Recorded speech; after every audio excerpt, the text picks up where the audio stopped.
各位兄弟姐妹们，你们看我手上拿的这个模型，这个是200米的一个模型啊，你们怎么也不会想到，我手上的这款模型，我只花了90来块钱，是不是很意外，很惊喜？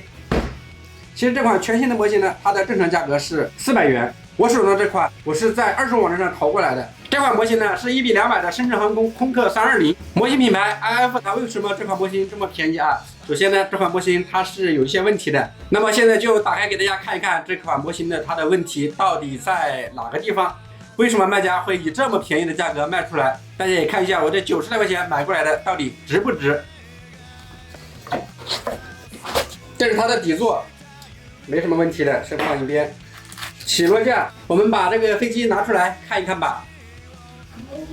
大家看一下这模型啊，模型是没有断裂，也没有起枕。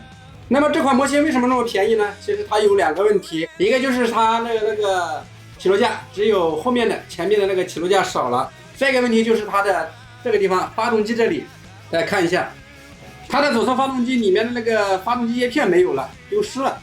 其实啊，我个人是不建议大家买这种瑕疵机的，除非你有一定的动手能力、修复能力，或者是有相关的配件。我这个呢，它是简单的一个缺件，还好没有什么其他的太大问题。正好呢，我这里也有一个起落架，就缺一个发动机叶片了。